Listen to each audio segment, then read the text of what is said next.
ರಾಜ್ಯದ ಮಹಿಳಾ ಅತಿಥಿ ಉಪನ್ಯಾಸಕರಿಗೆ ಶುಭ ಸುದ್ದಿ. ತಿಂಗಳಿಗೆ ಒಂದು ಋತುಚಕ್ರದ ಮಂಜೂರು. ಪ್ರತಿವೀಕ್ಷಕರೇ, ನಾನ್ ನಿಮ್ಮ ಡಾಕ್ಟರ್ ಬಸವರಾಜ್ ಕೆಬಿ ಮತ್ತೊಮ್ಮೆ ಡಾಕ್ಟರ್ ಜ್ಞಾನದೀವಿಗೆ ಚಾನಲ್ಗೆ ಸ್ವಾಗತ ಸುಸ್ವಾಗತ. ಈ ವಿಚಾರವನ್ನ ಬಹಳ ಹಿಂದೆನೆ ನಾನು ಮಾತನಾಡಿದ್ದೆ. ಆ ವಿಡಿಯೋದಲ್ಲಿ ನಾನು ಹೇಳಿದ್ದಿಷ್ಟೇ, ಏನು ರಾಜ್ಯಾದ್ಯಂತ ಈ ಒಂದು ಮಹಿಳಾ ನೌಕರರಿದ್ದಾರೋ ಅವ್ರಿಗೆ ಒಂದು ತಿಂಗಳಿಗೆ ಒಂದು ಋತುಚಕ್ರದ ರಜೆಯನ್ನ ಸರ್ಕಾರ ಮಂಜೂರು ಮಾಡಿತ್ತು. ಅದು ಯಾರಿಗೆ ಅಂತ ಹೇಳಿದ್ರೆ ಸರ್ಕಾರಿ ನೌಕರರಿಗೆ. ಆದ್ರೆ ಅದೇ ಸರ್ಕಾರಿ ಸಂಸ್ಥೆಯಲ್ಲಿ ಕೆಲಸ ಮಾಡ್ತಕ್ಕಂತಹ ಏನು ಮಹಿಳಾ ಅತಿಥಿ ಉಪನ್ಯಾಸಕರಿದ್ರೋ ಅವ್ರಿಗೆ ಈ ಒಂದು ಋತುಚಕ್ರದ ಒಂದು ದಿನದ ರಜವನ್ನ ಕೊಡ್ಲಿಕ್ಕೆ ಕಾಲೇಜುಗಳಲ್ಲಿ ಹಿಂದೆ ಮುಂದೆ ಇತ್ತು.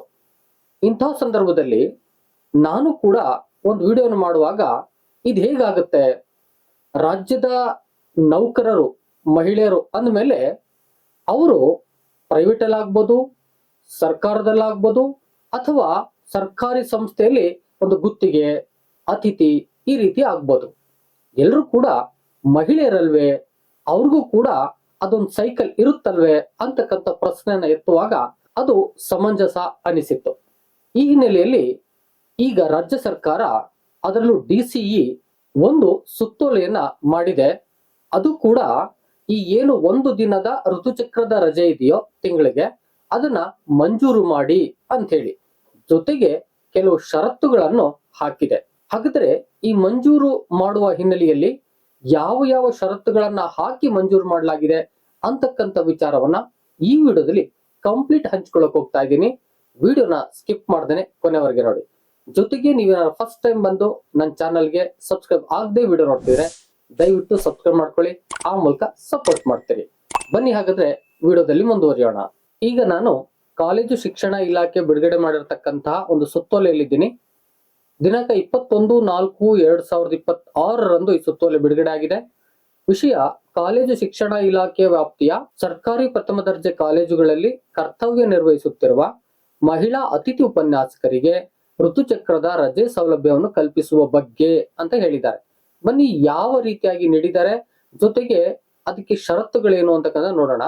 ರಾಜ್ಯದಲ್ಲಿ ವಿವಿಧ ಕಾರ್ಮಿಕ ಕಾಯ್ದೆಗಳ ಅಡಿಯಲ್ಲಿ ನೋಂದಣಿಯಾಗಿರುವ ಎಲ್ಲಾ ಕೈಗಾರಿಕೆಗಳು ಹಾಗೂ ಸಂಸ್ಥೆಗಳಲ್ಲಿ ಕಾರ್ಯನಿರ್ವಹಿಸುತ್ತಿರುವ 18 ರಿಂದ 52 ವರ್ಷದ ವಯೋಮಿತಿಯ ಎಲ್ಲಾ ಕಾಯಂ, ಗುತ್ತಿಗೆ, ಹೊರಗುತ್ತಿಗೆ ಮಹಿಳಾ ನೌಕರರಿಗೆ ಋತುಚಕ್ರದ ಸಮಯದಲ್ಲಿ ಪ್ರತಿ ತಿಂಗಳು ಒಂದು ದಿನದಂತೆ ವಾರ್ಷಿಕ 12 ದಿನಗಳ ವೇತನ ಸಹಿತ ರಜೆಯ ಸೌಲಭ್ಯವನ್ನು ಉಲ್ಲೇಖ 1ರ ಸರ್ಕಾರಿ ಆದೇಶದಲ್ಲಿ ಮಂಜೂರು ಮಾಡಲಾಗಿದೆ.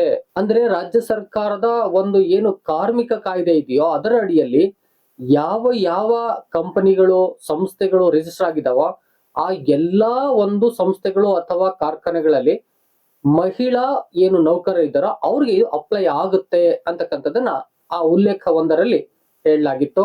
ಅದರಂತೆ ಮಂಜೂರು ಮಾಡಬೇಕು ಅಂತಾನು ಕೂಡ ಆದೇಶವನ್ನ ಮಾಡಲಾಗಿತ್ತು. ರಾಜ್ಯ ಮಹಿಳಾ ಸರ್ಕಾರಿ ನೌಕರರ ಮನೋಸ್ಥೈರ್ಯವನ್ನು ಹೆಚ್ಚಿಸುವ ಉದ್ದೇಶದಿಂದ ಪ್ರತಿ ತಿಂಗಳು ಒಂದು ದಿನದ ಋತುಚಕ್ರದ ರಜೆಯ ಸೌಲಭ್ಯವನ್ನು ರಾಜ್ಯದ ಮಹಿಳಾ ಸರ್ಕಾರಿ ನೌಕರರಿಗೆ ಉಲ್ಲೇಖ 2ರ ಸರ್ಕಾರಿ ಆದೇಶದಲ್ಲಿ ಮಂಜೂರು ಮಾಡಲಾಗಿದೆ. ಇನ್ನು ಉಳಿದಂತೆ ರಾಜ್ಯ ಸರ್ಕಾರದ ಒಂದು ಏನು ಸಂಸ್ಥೆಗಳಿದಾವೋ ಅದರಲ್ಲಿ ಯಾರು ಮಹಿಳಾ ಒಂದು ನೌಕರರು ಇರ್ತಾರೋ ಅವ್ರಿಗೂ ಕೂಡ ಇದೇ ರೀತಿಯಾದ ಒಂದು ರಜೆಯನ್ನ ನೀಡಬೇಕು ಅಂತಕ್ಕಂತ ಮತ್ತೆ ಒಂದು ಆದೇಶವನ್ನ ಉಲ್ಲೇಖ 2ರಲ್ಲಿ ಮಾಡಲಾಗಿತ್ತು ಅಂತ ಹೇಳ್ತಾರೆ. ಅದರಂತೆ ಕಾಲೇಜು ಶಿಕ್ಷಣ ಇಲಾಖೆ ವ್ಯಾಪ್ತಿಯ ಸರ್ಕಾರಿ ಪ್ರಥಮ ದರ್ಜೆ ಕಾಲೇಜುಗಳಲ್ಲಿ ಕರ್ತವ್ಯ ನಿರ್ವಹಿಸುತ್ತಿರುವ ಮಹಿಳಾ ಅತಿಥಿ ಉಪನ್ಯಾಸಕರಿಗೆ ಋತುಚಕ್ರದ ಸಮಯದಲ್ಲಿ ಪ್ರತಿ ತಿಂಗಳು ಒಂದು ದಿನದಂತೆ ವೇತನ ಸಹಿತ ರಜೆಯ ಸೌಲಭ್ಯವನ್ನು ಈ ಕೆಳಕಂಡ ಷರತ್ತುಗಳಿಗೆ ಒಳಪಟ್ಟು ಮಂಜೂರು ಮಾಡಲು ಪ್ರಾಂಶುಪಾಲರಿಗೆ ಅನುಮತಿ ನೀಡಲಾಗಿದೆ. ಷರತ್ತುಗಳೇನು ನೋಡೋಣ ಬನ್ನಿ. 1ನೇದು, ಕಾಲೇಜು ಶಿಕ್ಷಣ ಇಲಾಖೆ ವ್ಯಾಪ್ತಿಯ ಸರ್ಕಾರಿ ಪ್ರಥಮ ದರ್ಜೆ ಕಾಲೇಜುಗಳಲ್ಲಿ 15-19 ಗಂಟೆಗಳ ಕಾರ್ಯಭಾರ ನಿರ್ವಹಿಸುವ ಮಹಿಳಾ ಅತಿಥಿ ಉಪನ್ಯಾಸಕರಿಗೆ ಮಾತ್ರ, ಇದನ್ನ ಗಮನಿಸಬೇಕು, 15-19 ಗಂಟೆ ಯಾರಿಗಿದೆಯೋ ಅವ್ರಿಗೆ ಮಾತ್ರ ಋತುಚಕ್ರದ ರಜೆಯನ್ನು ಮಂಜೂರು ಮಾಡಬಹುದು. 2ನೇದು, 18 ರಿಂದ 52 ವಯಸ್ಸಿನ ಮಹಿಳಾ ಅತಿಥಿ ಉಪನ್ಯಾಸಕರು ಕರ್ತವ್ಯ ನಿರ್ವಹಿಸಿದ ಅವಧಿಯಲ್ಲಿ, ಇಲ್ಲಿ ಗಮನಿಸಬೇಕು, 18 ರಿಂದ 52 ವಯಸ್ಸಿನ ಒಳಗಿರ್ತಕ್ಕಂಥವ್ರಾಗ್ಬೇಕು, ಜೊತೆಗೆ ಅವರು ಕರ್ತವ್ಯ ನಿರ್ವಹಿಸದ ಅವಧಿಯಲ್ಲಿ ಮಾತ್ರ, ಬೇರೆ ಟೈಮಲ್ಲಿ ಅವ್ರಿಗೆ ಸಿಗೋದಿಲ್ಲ. ಋತುಚಕ್ರ ರಜೆಯನ್ನು ಮಂಜೂರು ಪಡೆಯಲು ಅರ್ಹರಾಗಿರುತ್ತಾರೆ. ಇನ್ನು 3ನೇದಾಗಿ, ಪ್ರತಿ ತಿಂಗಳು ಒಂದು ದಿನದ ಋತುಚಕ್ರ ರಜೆ ಪಡೆಯಲು ಮಹಿಳಾ ಅತಿಥಿ ಉಪನ್ಯಾಸಕರು ಯಾವುದೇ ವೈದ್ಯಕೀಯ ಪ್ರಮಾಣ ಪತ್ರವನ್ನು ಒದಗಿಸುವ ಅವಶ್ಯಕತೆ ಇರುವುದಿಲ್ಲ. ಇದ್ರ ಬಗ್ಗೆ ಬಹಳ ಚರ್ಚೆ ಆಗ್ತಾ ಇತ್ತು. ಈ ರಜೆ ಕೊಡ್ಬೇಕಾದ್ರೆ ಅಧಿಕಾರಿಗಳು ಅವ್ರಿಗೆ ಒಂದು ವೈದ್ಯಕೀಯ ಪ್ರಮಾಣ ಪತ್ರವನ್ನು ಕೇಳ್ತಾ ಇದ್ದಾರೆ ಅದಕ್ಕೆ ಸಂಬಂಧಪಟ್ಟಂತೆ ಅಂತಕ್ಕಂಥದ್ದು. ಎಷ್ಟು ಅಪಹಾಸ್ಯ ಆಗುತ್ತಲ್ಲ ಇದನ್ನೆಲ್ಲ. ಬನ್ನಿ ಮುಂದುವರಿಯೋಣ. ಮಹಿಳಾ ಅತಿಥಿ ಉಪನ್ಯಾಸಕರು ಆಯಾ ತಿಂಗಳ ಋತುಚಕ್ರದ ರಜೆಯನ್ನು ಆಯಾ ತಿಂಗಳಿನಲ್ಲಿಯೇ ಬಳಸಿಕೊಳ್ಳುವುದು, ಹಿಂದಿನ ತಿಂಗಳ ಋತುಚಕ್ರದ ರಜೆಯನ್ನು ಮುಂದಿನ ತಿಂಗಳಿಗೆ ವಿಸ್ತರಿಸಲು ಕ್ಯಾರಿ ಓವರ್ ಅವಕಾಶವಿರುವುದಿಲ್ಲ. ಅಂದ್ರೆ ಆ ತಿಂಗಳ ರಜೆ ಆ ತಿಂಗಳೇ ಬಳಸ್ಕೋಬೇಕು, ಅದನ್ನ ಮುಂದಿನ ತಿಂಗಳಿಗೆ ಸರಿದೂಗಿಸೋಕೆ ಸಾಧ್ಯ ಇಲ್ಲ. ಈ ರಜೆಯನ್ನು ಹಾಜರಾತಿ ಪುಸ್ತಕದಲ್ಲಿ ಪ್ರತ್ಯೇಕವಾಗಿ ನಮೂದಿಸತಕ್ಕದ್ದು. ಅದನ್ನ ಬಹುತೇಕವಾಗಿ ML ಲೀವ್ ಅಂತ ಬರೀತಾರೆ ಅಂತಕ್ಕಂಥದ್ದು. ಇನ್ನು 6ನೇದಾಗಿ ಋತುಚಕ್ರದ ರಜೆಯನ್ನು ಬೇರೆ ಯಾವುದೇ ರಜೆಯೊಂದಿಗೆ ಸಂಯೋಜಿಸುವಂತಿಲ್ಲ. ಇದನ್ನ ಮಹಿಳಾ ಏನು ಅತಿಥಿ ಉಪನ್ಯಾಸಕರಿದ್ದಾರೋ ಅವರೇ ಅರಿತು ಬೇರೆದ್ಗೆ ಟ್ಯಾಗ್ ಮಾಡ್ದೇನೆ ಅದಕ್ಕೆ ಮಾತ್ರ ಬಳಸ್ಕೋಬಹುದಾಗಿದೆ, ಬೇರೆದ್ಗೆ ಬಳಸ್ಕೋಬಾರದು ಅಂತಕ್ಕಂಥದ್ದನ್ನು ಕೂಡ ಈ ಸುತ್ತೋಲೆಯಲ್ಲಿ ಹೇಳಲಾಗಿದೆ. ಅವರು ಅದನ್ನ ಸರಿಯಾಗಿ ಬಳಸ್ಕೋಬೇಕು ಅಂತಕ್ಕಂಥದ್ದು. ಪ್ರೀತಿವೀಕ್ಷಕರೇ, ಈ ರಜೆ ಅಂತಕ್ಕಂಥದ್ದು ವೇತನ ಸಹಿತವಾಗಿದೆ. ಯಾವುದೇ ರೀತಿಯಲ್ಲಿ ವೇತನವನ್ನ ಕಡಿತ ಮಾಡುವಾಗಿಲ್ಲ. ಅದಕ್ಕೂ ಕೂಡ ಸರಿಯಾದ ನಿರ್ದೇಶನವನ್ನ ನೀಡಿದ್ದಾರೆ. ಅವರು ಕೆಲಸ ಮಾಡೋ ಅವಧಿಯಲ್ಲಿ ಮಾತ್ರ ಸಿಗುತ್ತೆ. ಜೊತೆಗೆ ಬೇರೆ ಬೇರೆ ಲೀವ್ಗಳಿಗೆ ಇದನ್ನ ಮರ್ಜ್ ಮಾಡೋ ಆಗಿಲ್ಲ. ಈ ರೀತಿಯಾಗಿ ಹಲವಾರು ಷರತ್ತುಗಳನ್ನ ಹಾಕಿ ಈ ಒಂದು ರಜೆಯನ್ನ ಮಂಜೂರು ಮಾಡುವಂತೆ ಆದೇಶಿಸಲಾಗಿದೆ ಪ್ರಾಂಶುಪಾಲರಿಗೆ. ಪ್ರೀತಿವೀಕ್ಷಕರೇ, ಇದೊಂದು ಮಹಿಳಾ ಅತಿಥಿ ಉಪನ್ಯಾಸಕರಿಗೆ ಶುಭ ಸುದ್ದಿ. ಯಾಕೆಂದ್ರೆ ಆ ಟೈಮ್ ನಲ್ಲಿ ಬೇಕಾದಂತ ರಜೆಯನ್ನ ಅವರು ಬಳಸ್ಕೊಳ್ಳಿಕ್ಕೆ ಅವಕಾಶ ಆಯ್ತು. ಆದ್ರೆ ಒಂದು ಈ ಸಂದರ್ಭದಲ್ಲಿ ಮಾತನಾಡಬೇಕು. ಯಾಕಂತ ಹೇಳಿದ್ರೆ ಕೋರ್ಟ್ಗಳು ಇದ್ರ ಬಗ್ಗೆ ಒಂದಷ್ಟು ಪ್ರಶ್ನೆಯನ್ನು ಕೂಡ ಎತ್ತಿವೆ. ಇದು ಯಾವ ರೀತಿ ಮಾಡಬೇಕು, ಹೇಗ್ ಮಾಡಬೇಕು, ಮತ್ತೆ ಈ ಒಂದು ಉದ್ಯೋಗವನ್ನ ಸಂಭಾಳಿಸ್ತಕ್ಕಂಥ ಸಂದರ್ಭದಲ್ಲಿ ಪ್ರೈವೇಟ್ಗಳಲ್ಲಿ ಅಥವಾ ಬೇರೆ ಬೇರೆ ಕಂಪನಿಗಳಲ್ಲಿ ಯಾವ ರೀತಿ ಇದು ಪ್ರಭಾವ ಬೀರುತ್ತೆ, ಜೊತೆಗೆ ಅಲ್ಲಿ ಅವರು ಹೇಳಿಕೊಳ್ಳುವಂತ ಸಂದರ್ಭ ಅಥವಾ ಹೇಳಿಕೊಳ್ಳದಂತ ಸಂದರ್ಭ ನಿರ್ಮಾಣ ಆಗ್ಬೋದು.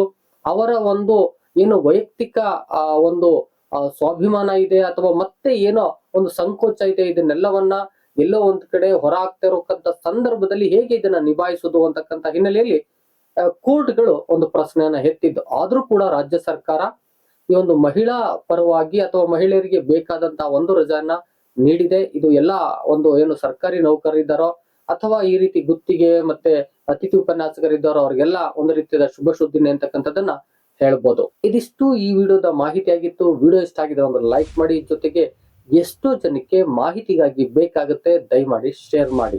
ಏನಾದ್ರು ಹೇಳ್ಬೇಕು ಕೇಳ್ಬೇಕು ಅಂತಿದ್ರೆ ಕಾಮೆಂಟ್ ಬಾಕ್ಸ್ ಅಲ್ಲಿ ಬಂದು ಕಾಮೆಂಟ್ ಮಾಡಿ. ಮತ್ತೊಂದು ಇನ್ಫಾರ್ಮೇಟಿವ್ ವಿಡಿಯೋ ಜೊತೆ ನಿಮ್ಮೊಟ್ಟಿಗೆ ಬರ್ತೀನಿ. ಅಲ್ಲಿವರೆಗೆ thank you and all, love you all. Video ನೋಡಿದ ಪ್ರತಿಯೊಬ್ಬರಿಗೂ ಕೂಡ ಅನಂತ ಧನ್ಯವಾದಗಳು. ಮತ್ತೆ ಭೇಟಿ ಆಗ್ತಿರೋಣ.